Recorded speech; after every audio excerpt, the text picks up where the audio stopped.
Wake up, wake up. Time to go to Philly.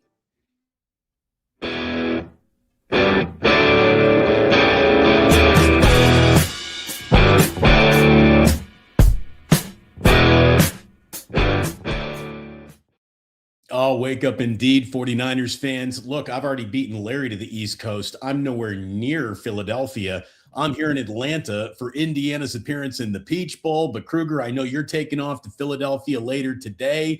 We've already seen 49er fans shut out of local bars in Philadelphia. So Really? game on, rivalry on. Here we go. I'm very excited. What a football weekend we have from a college standpoint, from an NFL standpoint, right through Monday night. This is just a glorious football weekend. Well, and I would say, you're first of all, good luck to your Hoosiers tonight. I don't think they're going to need it. I do think Indiana's the better team. I think they're going to win. I think they're going to cover. I really like Indiana to win this whole thing. But I definitely like them tonight. So good luck to you guys. Have a great time. Party your ass off and go Hoosiers. But you're walking into a situation where your team's the favorite and you've got the Heisman Trophy winner and you got the big dog. The Niners are, of course, flying into Philly, and Philly's the top seed, and they rested their guys, and they've won a Super Bowl, and the 49ers haven't. And now the Niners are beat up on the road. Cross country, probably cold weather. Won't be that bad, but it'll be all right. It'll be colder than they're used to, and good football weather. And let's see what the Niners have. Now, people have been, Krug, you're flip-flopping. You're all over the place. And I'm like, no, I'm not all over the place. I'm just real. And real is that I think Philly's got an 80 to 90% chance to win this game. I think the Niners have, a puncher's chance, Damon, as they say. So it's football, man. Everybody in the NFL does have a puncher's chance in any game. There's no such thing as they cannot win today in this league. But, I've been looking at this just as closely as you have. And what I see is a team that has lived in a world of elasticity. They've been able to stretch their depth chart. They've been able to stretch around their problems. They've been able to stretch around injured Hall of Famers. They've been able to stretch around backup quarterbacks playing huge role. At some point, your elasticity is stretched too far. And that's the thing that I fear the Niners' inability to get through this game healthy. What happens if there is an in-game injury at linebacker inside of this game? So I just think there is stretched to the limits as an NFL roster is allowed to be without anyone getting angry or being overly critical about what was or wasn't done at the deadline or the draft or whatever. I mean, they have stretched this as far as it can go, but overcoming what seemed to be insurmountable odds is what has defined this season so far. So yeah, I mean, they got a shot. To me though, Larry, there are a few bare minimum bars of you have to do this to win. Let's go through that right now. Let's go through what is the minimum. I was just about to go there. What has to happen for the 49ers to win? They must control the ground. They have to run all over the Philadelphia Eagles. I really think we're going to know inside of about 10 running plays whether the 49ers have a chance in this game tonight. If Jalen Carter is just meeting guys behind the line of scrimmage, that's going to be a bad sign early on. If McCaffrey is popping for 5 or 6, okay, now we're playing football. And I think Brian Robinson absolutely needs to be involved, not later in the game, but early in the game to just establish a bigger running back coming through a hole. And I think that the Niners have to get this done on the ground because getting anything done in the air against the Eagles has been tough sledding all year. All right, so you're saying they got to get it done on the ground. I'm going to go with this. They got to have Trent Williams. I mean, I love Austin Pleasance, and he's a great story. They got to have Trent Williams. They won't go in there and beat them without Trent Williams. They have to have Trent Williams. Now, Trent Williams was at practice yesterday. This is another one of those things. Krueger, you're flip-flopping. And I said, well, he wasn't moving that great. And then a couple times I'm like, you look pretty good. And people were like, I'm confused. And I realized you're taking every word that I'm using and you're just, I am your eyes. So I get that. I wasn't as descriptive enough in my video yesterday describing what happened at practice yesterday. So he did practice, but I would say he moved a little gingerly. He moved like a guy who has a hamstring pull that he doesn't want to make worse. So was he moving like Trent Williams? Not quite. But was he out there moving and doing everything that the other linemen were doing? Yes. Did we see practice? No, we do not. That's not practice. Practice comes after that. We're there for the warm-up. So in the warm-up, he looked like everybody else, but he just, if you didn't know, Damon, that he had the hammy, you might not have known that he was maybe soft pedaling it a little bit. But if you knew he had the hammy, you could see where instead of running 4 steps or 5 steps off the ball like the other lineman, he's running 2 or 3 steps and calling it quits right there. He's not pushing it quite as far as they're pushing it, even in the warm-up to practice. So for those who were like all mad at me yesterday, oh my God, you said he looked good, then you said he looked bad. He looked like a guy who's a future Hall of Famer. So in a way, he looks really, really good.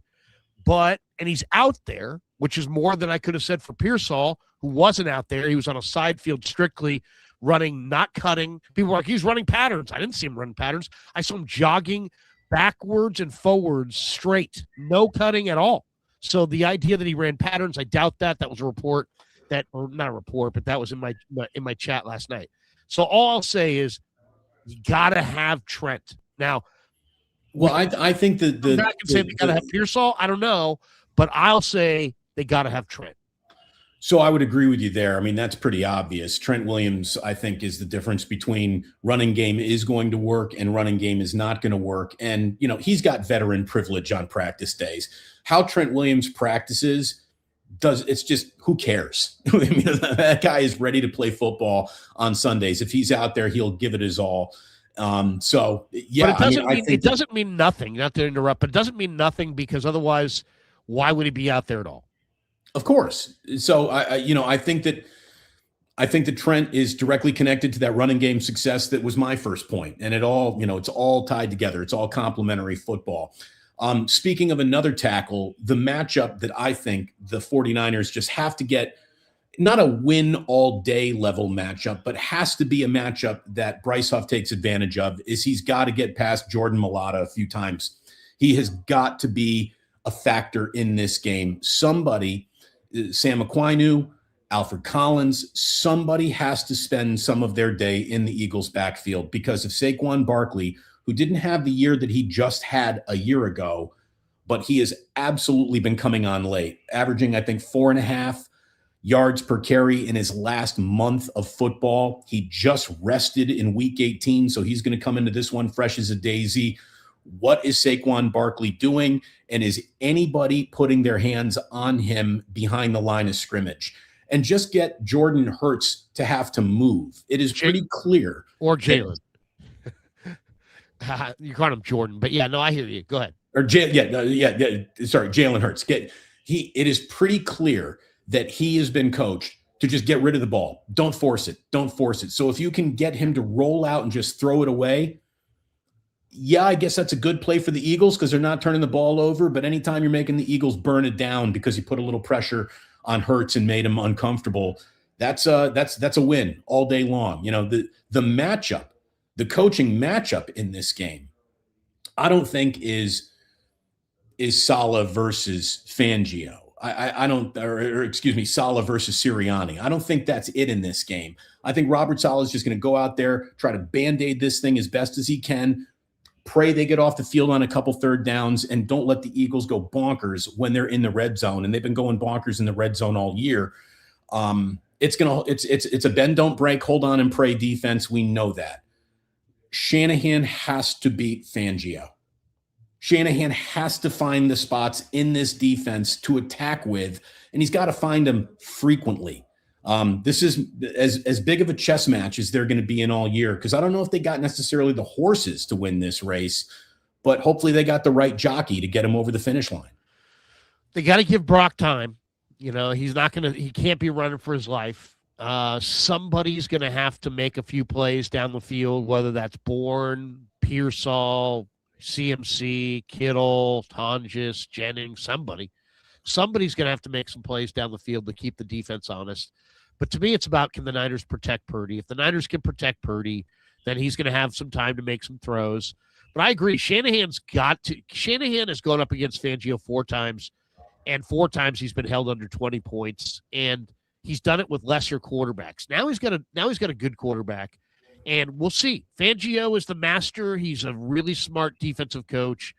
He'll have a bunch of wrinkles. He'll do exactly what the Niners don't want him to do. So, you can bank on that. But, yeah, Shanahan's going to have to win and maybe even win big against Fangio. Put up 20. The Niners are not getting out of this thing. They're not going to win this game with 17 points. They're going to have to score, I would say, 24 to 28 minimum to get this and maybe win. even north of that, Larry. I mean, really, I think a 30-point day gets you into a fourth quarter that you can feel good about. Just looking at earmarks of Eagles losses and how they've gone about losing games, I'll tell you, they're a much better defensive team in the first half than they are the second half. Their losses, especially that loss in Dallas where they were up 21-0, they give up points in the fourth quarter. Scoring a lot, coming from behind in the fourth quarter is not something that Shanahan or the Niners do particularly well. So an early score, an early lead, and I don't think they can play sit on any lead football. Their defense isn't good enough to do that. But first blood on the scoreboard, and not first blood field goal, first blood touchdown, I think is a big part of just setting the tone of this game. That first blood touchdown that the Eagles had, where Shanahan didn't look for, I think, a very challengeable play in that wild card game in that playoff game from years ago. You just got to be right with your challenges. You've got to know when to, run the right play and make the right look. I think the reason why you're being accused of maybe flip-flopping is because you spent this week looking at the numbers. We spent all season long talking about the Niners' mojo and the feeling around them and their ability to play above any expectation that we put on them. All the numbers in this game favor the Philadelphia Eagles. The more you try to look for reasons why the Niners can win and you get into the numbers and the stats and you start crunching shit, the worse it looks. So, 49ers, 4 of their 5 losses are against teams with a DVOA 7th or higher. The Eagles are 6th. They are the team that the 49ers have lost to in their losses this year. So all the numbers don't back the Eagles. That's why we're looking at the numbers, and you should look at the numbers when you get to this point in the year, because the numbers do tell a story. Because now we're full season in, so now what number do you like that you think really slides this game to liking the Niners to win it? Well, I mean, give you this one: the Eagles' offensive line. There's like what we think of it and what it actually is, right?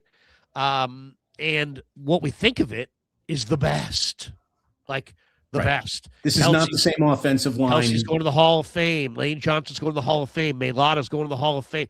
Kelsey's retired. Mailata's hurt. Lane Johnson's hurt. It's not the same line. Not only that, the only numbers that I think that really matter when it comes to offensive line are the team stats, because you don't block singularly. You block as a unit. Right? I saw Connor Colby get abused in one-on-ones. I saw Austin Pleasants get abused in one-on-ones, but they're better in a team setting. The point is this: pass block win rate encompasses a bunch of different things, and it's the entire line. Run block win rate. Those are the 2 offensive line stats that I look at. And the Niners' offensive line is ranked 12th in both, and the Eagles are ranked lower than that in both offensive line pass block win rate and run block win rate. So they are not the same line that they were. And you just have to keep reminding yourself, that Dickerson's beat up, that Juergens is beat up, that Steen's not Becton, that Lane Johnson's got a foot issue, that Mailata's had a down year.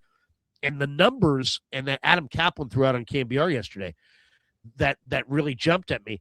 The Eagles have had major regression. He says they grade out as the worst inside zone run game in the NFL. In the NFL.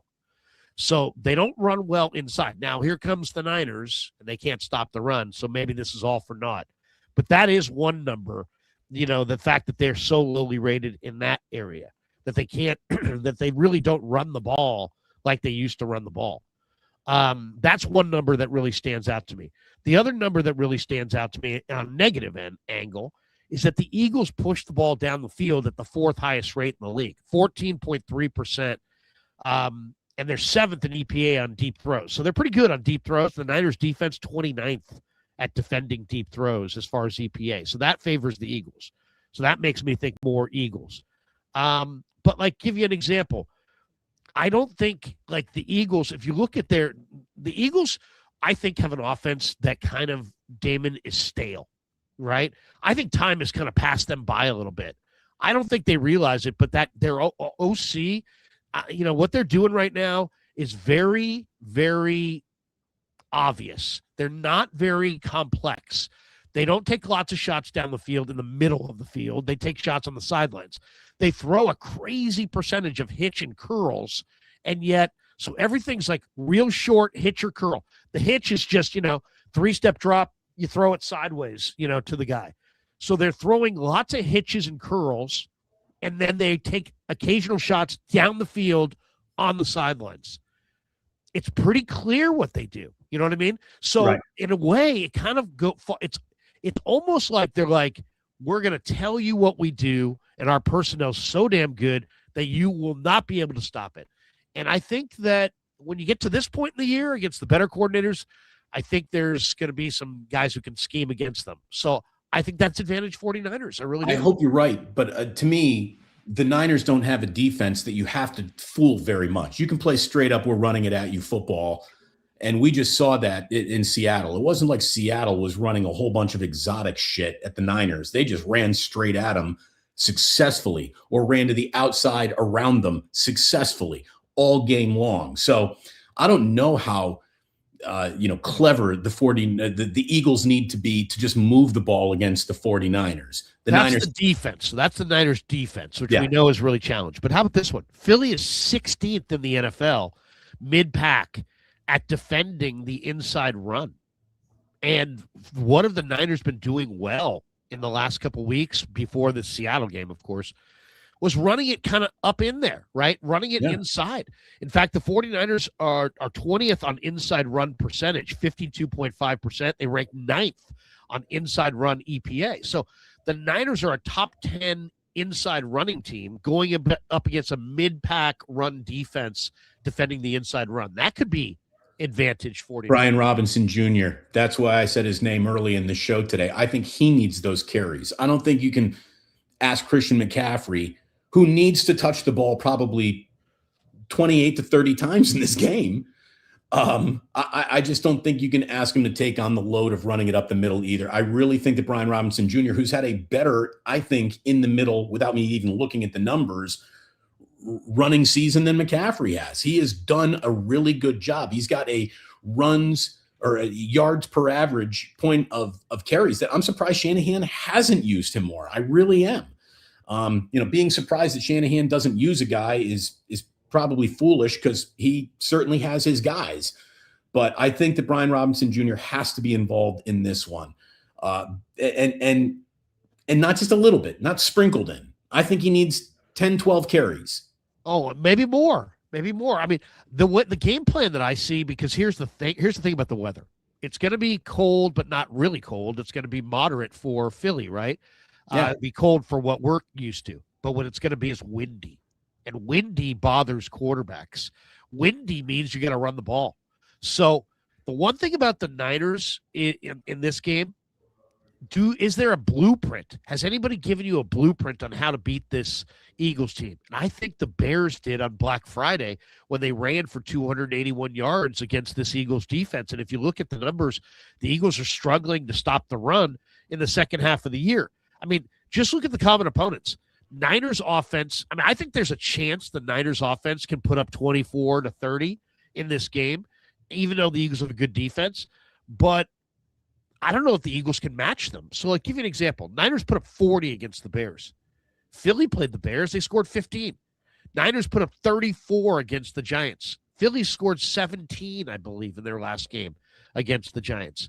So, on late downs, Philly ranks 25th in the NFL in success rate at 40.6%. Their fourth quarter success rate ranks 27th. So, you know what? I also, from talking to people this week, I've interviewed Howard Eskin. I've talked to Jody Mack. I've talked to some of their beat writers. There is a vibe around this Eagles team. And I think there's a reason that it's hard to repeat, period. But it's really hard to repeat in a town like Philly because there's so much scrutiny. And, like, this Patullo guy is going to be run out on a rail. The Eagles, how about this? The Eagles lead the NFL, Damon, in 3 and outs on offense. Who would have thought that? With Hurts and all these weapons? It's crazy.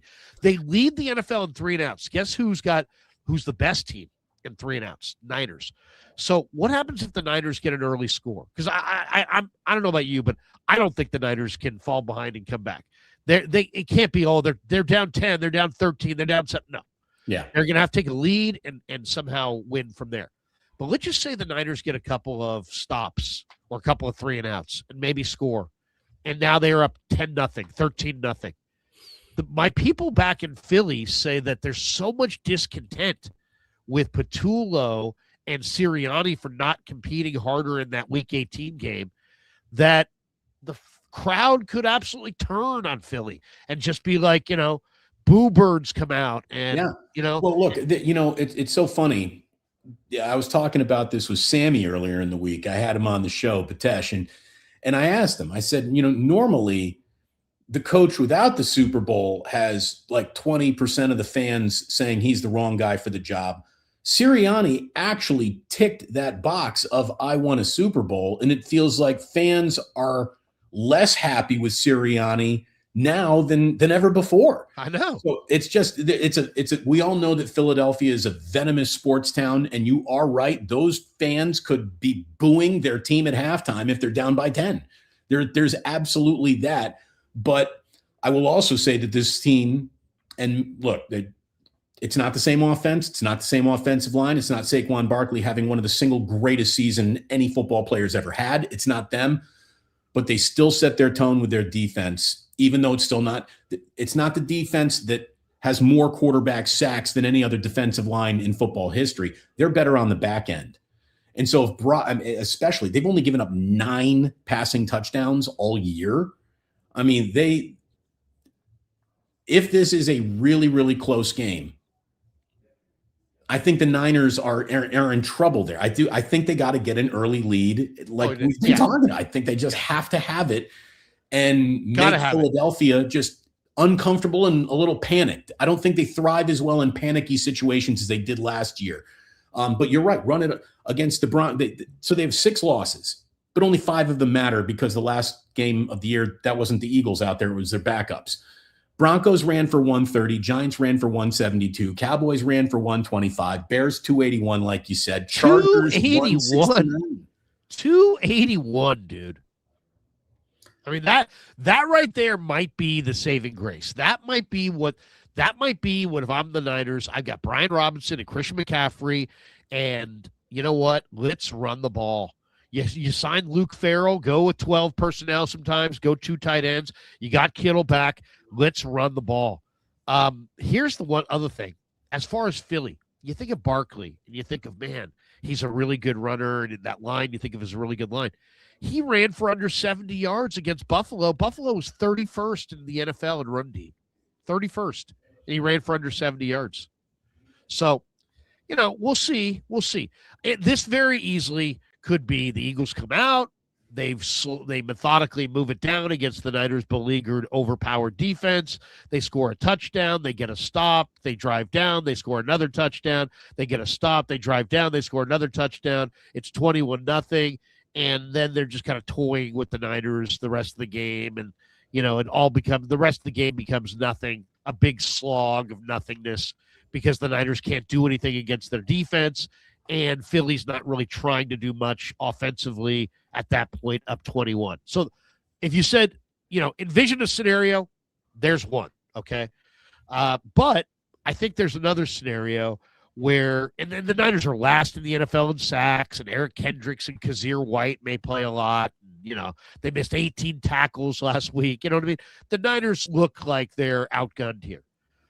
But Philly's got their own internal thing. And Mike Sando, who you and I know well, went on the radio this week. I think he went on Bleacher Report and said that he likes the Niners to win because there's less dysfunction. And I thought that was kind of an interesting word, but Sando's pretty researched. And he thinks that the Eagles, that there's a whole dysfunctional mess, beneath the surface there. And maybe he's right. I don't know. It felt like that was a part of last year, though. Yeah. I mean, it's Philly, too. There's a lot of noise around everything. So I think if you can't thrive in dysfunction, you can't wear a uniform in Philadelphia for any of the teams, right? I mean, it's just, that's such a negative city. Here's, though, when I look at this and I see somebody in the comments here, and I'm only working with one screen today, so I'm trying to move things around. But somebody's basically like, didn't you picked the Eagles earlier? Right here. Here it is. Don't switch up, Damon. You picked the Eagles to win last live show. I think the Eagles are going to win this game. And I can't tell you how much I'm wrong about that. I want my instincts to be wrong. I want all my conclusions that lead me to think that the Eagles to be wrong. I want the Niners to win this football game. I'm afraid that their just elasticity is going to get worn out in this game. And here's another little group of just numbers that I think is got to be concerning for a 49er fan. Eagles at home in the postseason with Jalen Hurts are averaging 35 points per game. They're allowing under 14 points per game to the opposing offense. They've got 14 takeaways against 0 turnovers, and they're 5-0. That's a lot.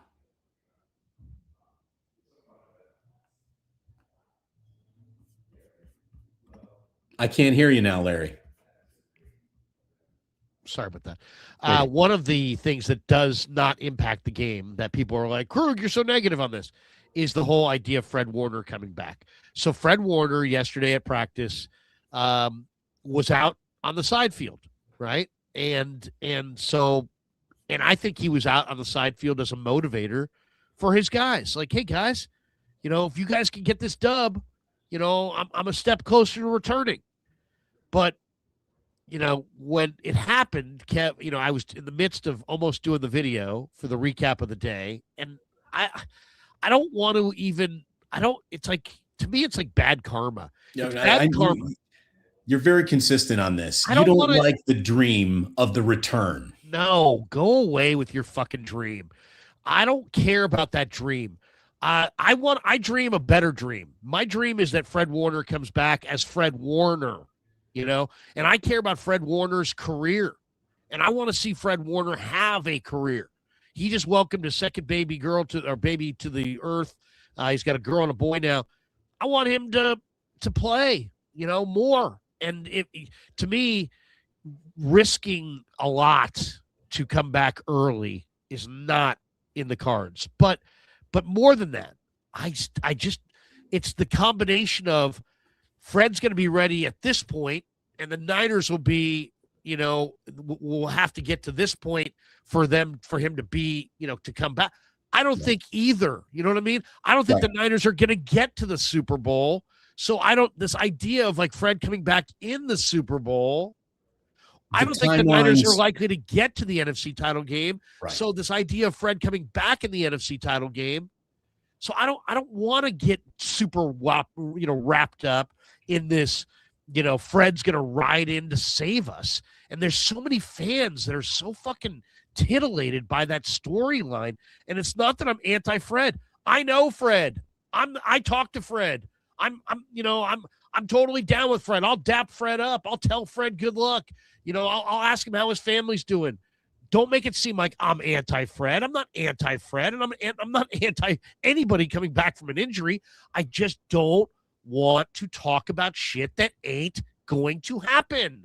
Well, and that is, if I can piggyback on top of that, my least favorite delusional hope that 49ers fans have expressed. I've seen it on Twitter. I've seen it in the comments. I think I might have seen it in a show that you were doing with someone else that in the comments. And, I keep on hearing that Jordan Watkins or Jacob Cowing could be the wild card, and get the fuck out of here. You mean the two guys who haven't been involved in any way, in any shape, in any form? I'm not sure Jordan Watkins has ran 20 routes this year for the 49ers, and you're telling me he's the difference in the wild card game? Who has made that argument? Go ahead. I can't remember. Just, the chatter online. Nobody's made that argument. Hoping. Nobody's made the argument.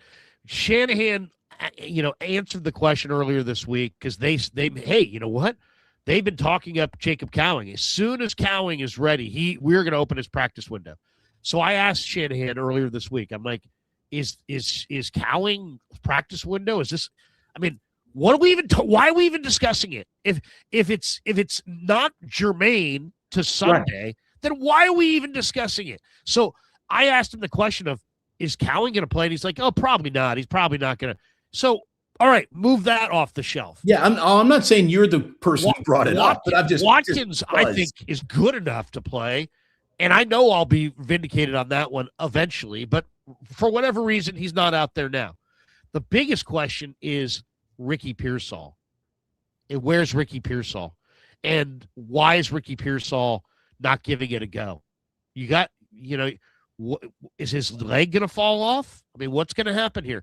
There are no more games after Sunday. Right. Has anybody mentioned that to Rick? That, if you get hurt worse Sunday, guess what? You don't play again till August. You're going to have plenty of time to heal. So where's he? More than anything. I mean, again, do the Niners need him to beat Philly? For the the coach just to say, playing the Seahawks on Saturday was a little disadvantaged because he might have been able to go on Sunday. That means this is pain management. And if he can't be in pain, not to interrupt, but that's bullshit. That's a bullshit story. Here's why. Because he didn't practice on Wednesday. So you're telling me he could have played on Sunday, but he didn't play because it was Saturday. But then the following Wednesday, he can't practice? So I don't buy that he could have played Sunday because he couldn't practice the following Wednesday. Does Shanahan understand that he's like setting these guys up for PR nightmares and failure by saying these things out loud? Yeah, seriously. I don't know. It does make it seem like it makes it seem like Rick's just like choosing to sit it out. Like he could go, but he's just choosing to sit it out. And you can't like that guy. That guy becomes harder and harder to root for and think great things might be happening in his career. So I'll tell you the one guy who I think give us our dream. This isn't for dreamers. Go to a different channel, dude. I'm seriously, there are all kinds of people that are sucking the Niners' ass. There's 20 for every guy like me or Grant or Damon or anybody who actually has some balls and some guts and doesn't give a shit about Stank Eye or Niner PR or angry comments or anything. Bring it on. Bring it all fucking on. Bring it on. I don't give a shit. I'm going to bring you the truth. I'm not going to give you your dream. There's another YouTube channel that right now is talking about the advantages of not having Trent Williams and the advantages of not having Ricky Pearsall. Go watch them. All right?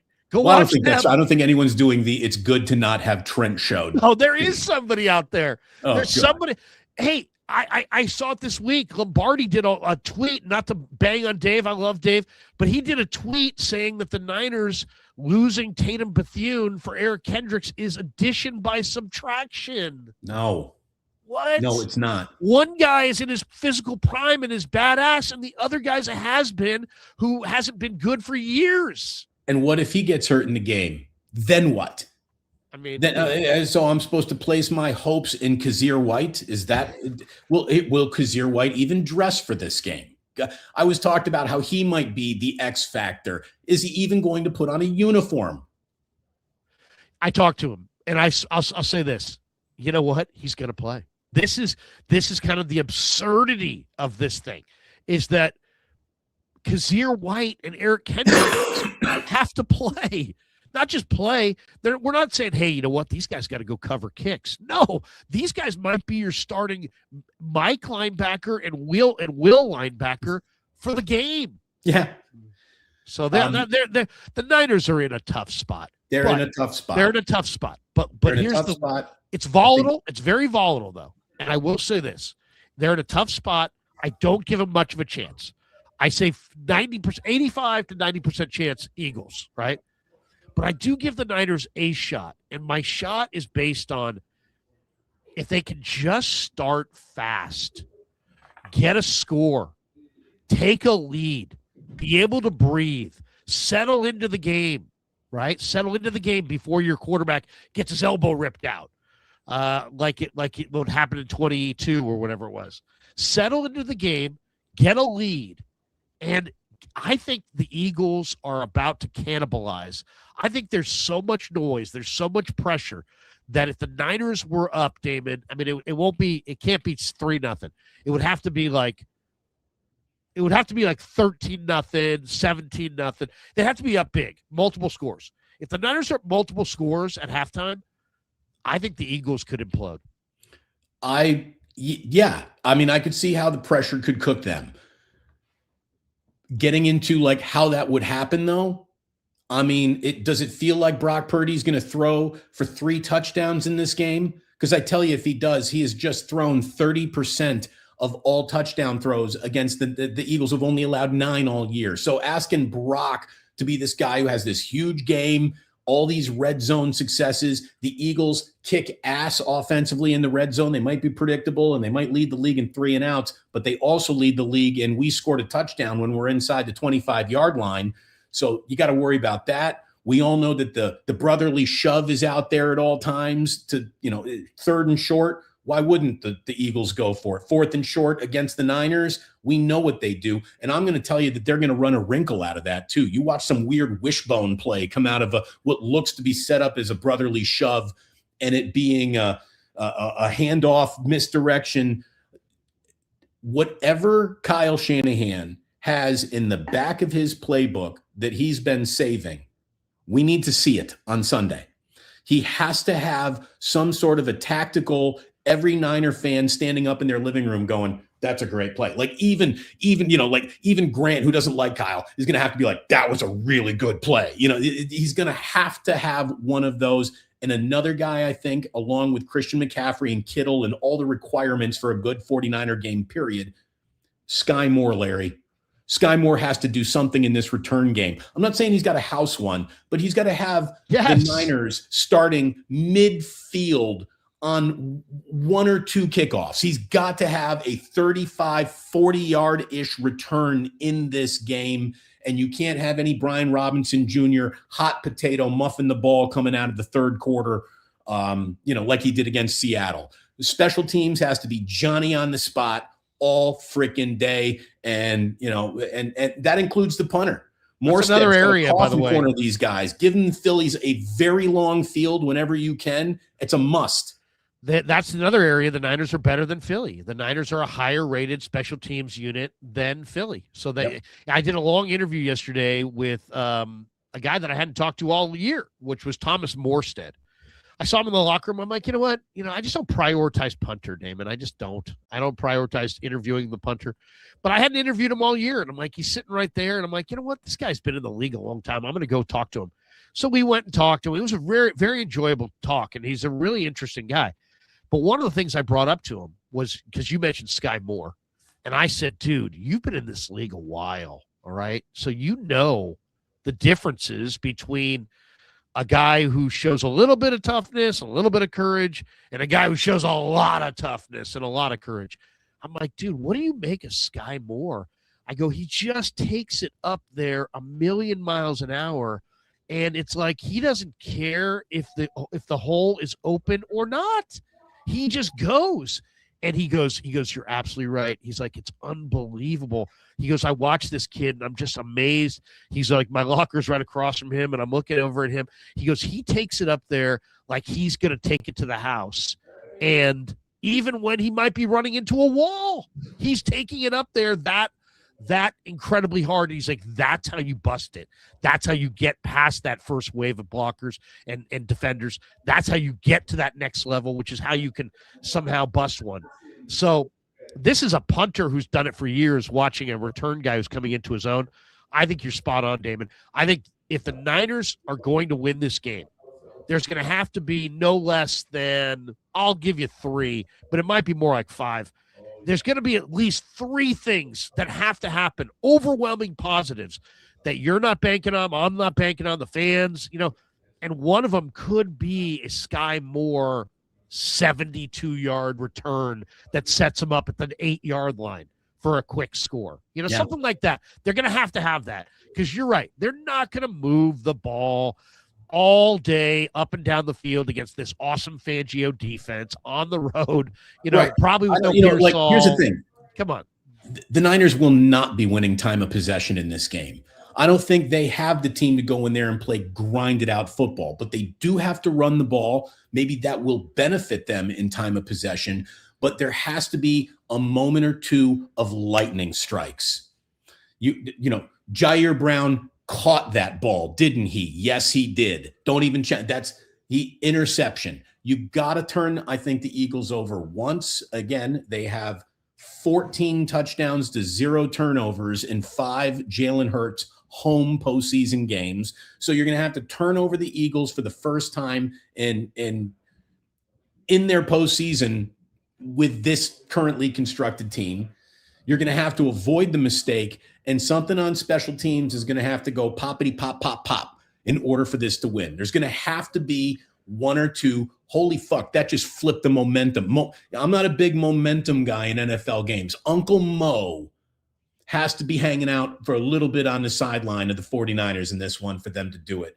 All football logic, all football accumulated knowledge. We've been covering this league for a combined, 45 years together.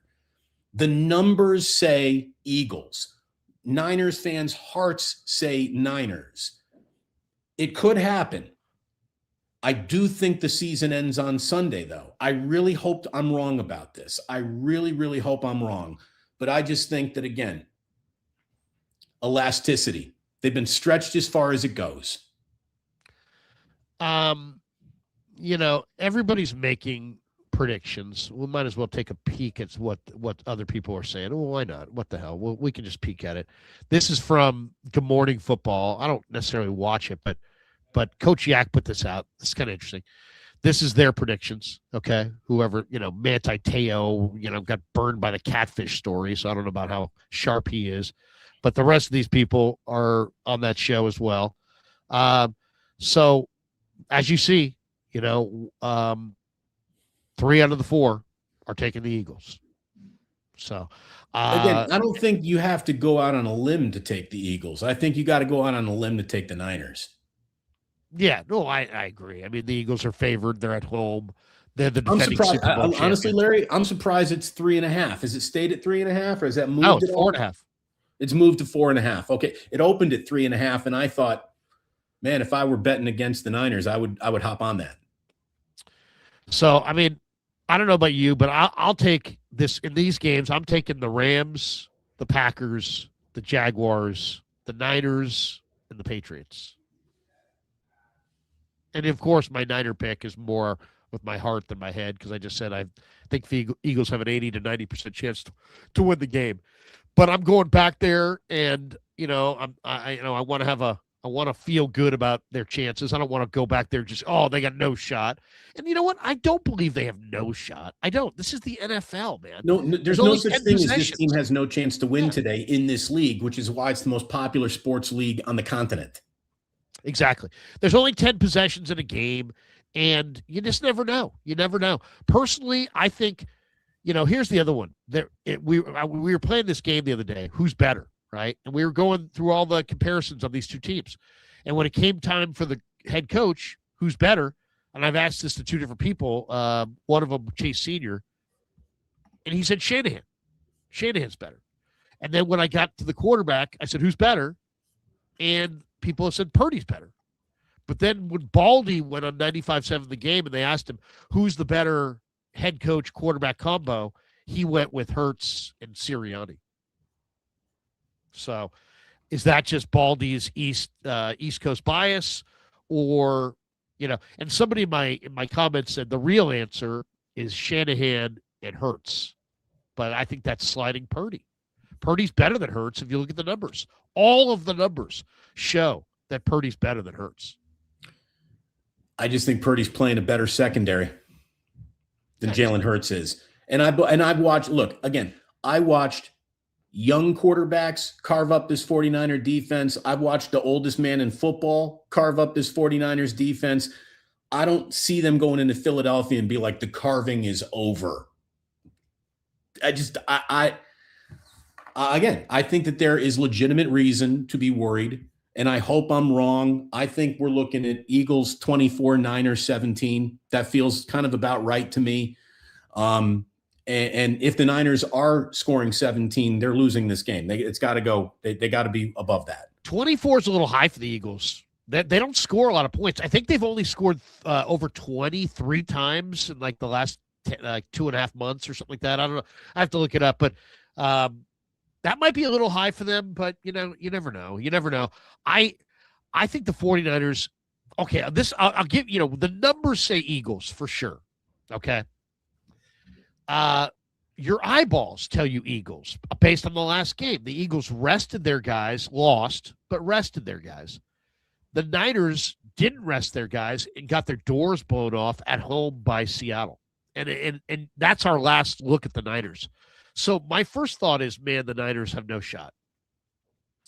But it's a week-to-week league, and it's every time I've got caught looking at last week to try to predict next week, I get burned. And I just kind of feel like the 49ers, and this is just my sense of it, I just feel like they have a big effort to fire still. Like, I don't think that they've fired their biggest gun yet. I kind of feel like they're going to fire. Now, they may not win, but I don't think we're going to look at a Seattle situation where it was like, oh my God, it's a close game, but the Niners just can't score at all, and they're just totally thwarted. I don't see that. I think the 49ers I think Shanahan and Purdy are both going to bounce back, and I think the 49ers are going to score north of 20. So I think it's going to be a ball game. But the Niners defense is so beat up, so tired, that I don't think they've got enough left to beat Philly. The only way the Niners are going to do this, Damon, only way, I'm really convinced of this, they have to win on special teams, and they have to be +1 for sure on turnovers. And Christian McCaffrey has to have one of the best games of his year. I mean, I just think he has to – the Niners need to be in that – not just over 100 rushing yards, that 125 to 150 range, I think is, okay, now they're in this football game time. They got to dominate on the ground in a way we haven't really seen them play this year, dominating on the ground. McCaffrey had his best week of the year on the ground in week 17 against the Bears. You can run on the Bears. It's a little bit harder to run on this Philadelphia team. It's not impossible. Bears did. Don't make me talk about contact balance with Kyle Monangi, okay? I mean, the Bears had 200-yard rushers in that game. You want to have a recipe for how the Niners could beat Philly? Do that. That. You go to Philly and you run the hell out of it with McCaffrey and Brian Robinson, and they both go for 100. The Niners can win that way. Look, I guarantee you could go back to throughout the entire history of football. Pop Warner, high school, college, pro games. If you have two 100-yard rushers, I bet you're winning 70% of the time, no matter what happens. Well, I mean, the Niners ran it well against Indy. The Niners, we thinking they can't run at all. I mean, I just think they don't stick with the run. I mean, the one thing that Ben Johnson did that day on Black Friday is they ran it 47 times. They stayed with the run. They just said, we're going to run it on you. We're going to run some more. Why not? Run, short pass on third down from Purdy to keep the chains moving. Run, short pass on third down to keep the chains moving. I'll say this, the 49ers will not win unless they have the advantage on special teams, they're +1 on turnovers, and they win the time of possession. They're not gonna win if they have the time, if they, the Eagles possess the ball the whole game. No. The Niners are going to have to win the time of possession. And that right there might be impossible to do. We'll see. Larry, we got to hop into some supers here. We've got a wave of people coming into the house I'm in. It's almost time to head to downtown Atlanta and get going here. But I got to tell you, wild card weekend, I think the Rams beat the Panthers. I think the Packers are going to beat the Chicago Bears. I think the Bills are going to beat the Jaguars, but the Jaguars might have the best, hey now, that didn't happen, goodbye Buffalo chance to win that game. Followed by the 49ers maybe beating the Eagles, but I think the Eagles are going to win that game. I think the Patriots beat the Chargers, and I think the Texans send Aaron Rodgers off to the sunset with a loss in this one too. I think a lot of road teams are going to pick up wins here in the wild card round. I really hope the Niners are one of them, but I wouldn't bet on it. I don't love their chances. Join me for the watch party. I'm going to be back in San Francisco by the time that game kicks off on Sunday. So join me for the live watch party. You can go in that studio on Damon Bruce Plus right now and set up the notify button, hit subscribe over there. But this is going to be a great football weekend. It's a weekend full of football that I hope gets off on a positive note tonight. Let's go, Indiana.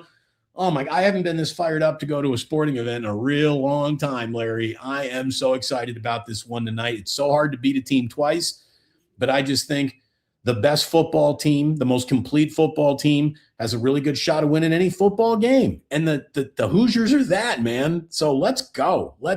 And Two very talented teams for sure. We should tell you that this Krueger show with Damon, of course, and the Plus, and of course, everybody over there, we're both brought to you by Sleeper. Football season, all season long on my channel, is brought to you by Sleeper, fastest growing fantasy platform in the world. It's a one-stop shop. You get blazing fast news, real-time stats, group chat, season-long leagues, and of course, Sleeper picks for daily fantasy. Use promo code Larry on my end. Sleeper will match your first deposit up to $100. Links in the description. Terms and conditions do apply. And also, we should say thanks to Clawdaddy Arcades for sending us to Philly. Check them out. Big thanks to Clawdaddy Arcades. It's the ultimate destination for claw machine gaming. 7 locations, including Capitola. It's great. Follow on Instagram at claw_daddy_arcades to find a location near you. All right, let's go to our supers right here. And we are also, of course, brought to you by Habbas Law, 1-800-INJURED. They will fight to make it right. Here we go. James Foster. Seems like the Niners' lack of pass rush can be a benefit, as it will keep Hurts in the pocket. That's when he starts throwing picks. The Niners' plan in the past has been to mush rush him, where they just come out of their stance and they don't give him lanes. I talked to Bryce Huff in his locker the other day, and we talked about the importance of not giving Jalen any obvious rush lanes. So that's a big part of their plan for sure. David Esger. So you guys think Shanny's going to do something he hasn't done all year? We must be watching a different coach. I'd like to see him do something he hasn't done all year, because you got to break the trend, I think, on Brian Robinson Jr. I think Brian Robinson Jr. needs 10, 12, 15 carries in this game to keep McCaffrey fresh all game long. I mean, he's had 400 plus touches this year, my goodness sakes. So I think that why'd you trade for the guy in the first place if you're going to use him so little? It feels like, Jordan James, who you drafted and decided to never give a snap to, could have done what Brian Robinson Jr. has been asked to do. You brought in a guy who was a starting NFL running back, and you've used him like he's a C-, just lucky to be here guy. Use him. And unbelievably, Brian Robinson's been cool with his usage this year. It's crazy, because he hardly ever plays. Daddy Viper says signing linebackers off the street could be inspiring for them and the team. If you need someone with their hats on fire, it's a linebacker, or hair on fire. Too optimistic? Love the show. Apologies for no super in a long time. Let's beat Philly. Oh, no, don't ever apologize. And by the way, I kind of think Kazir White and Kendricks, even though they're off the street, they may be better than Curtis Robinson, Gifford, and those guys because those guys are special teamers. These guys are starters who are old in the case of Kendricks. And it's just an awful lot to ask a guy who you met on Wednesday to help you win a wild card game. Yeah, simple as that. James Foster says the Eagles' home playoff stat is weak. The Eagles are more likely to win this week because they won 5 playoff games in years prior with different teams. Trends are trends. I mean, it is what it is. I hear what you're saying. We got this one from David Esger. There's no way Shanny goes to Robinson over CMC in a playoff game. He's not saying go to him over CMC. He's saying in addition to. You're not saying bench CMC. You're just saying use Robinson a little bit. I don't even think I have to respond to that. What are you serious? I mean, come on. Come on. I mean, seriously. I think you guys misunderstood. This is not a super, but he says, why are people mad at Larry's opinion? I'm fine with it. The Fred Warner dream is just that until he actually does suit up. Yeah, I'm just not into the dream scenarios. Right. I'm into reality. I don't like getting myself all hot and bothered over nothing. David Esger, McCaffrey was a stud in Philly without Purdy. Watch him go off Sunday. Robinson probably won't touch the ball, and it's the playoffs. Good. I think they could use them both. I really do. I agree with David. If Jalen Carter is behind the line of scrimmage an awful lot in this game, that's going to be a big problem. And he's the best player on the field, I think, for the Eagles. Well, and with no Pearsall, you might want to put McCaffrey in the at the slot spot and throw him the ball. And you may want to do some things you haven't done all year. It's called the element of surprise. Fuji Simeon says, LOL, Larry, I forgot about the Manti catfish scandal. Oh, really? Every time I see that guy, I think catfish. Joseph Ernberg, 28-13 49ers. I think Philly emotionally crumbles. What? So unlike you, Joseph. What is this? Somebody has hacked Ernberg?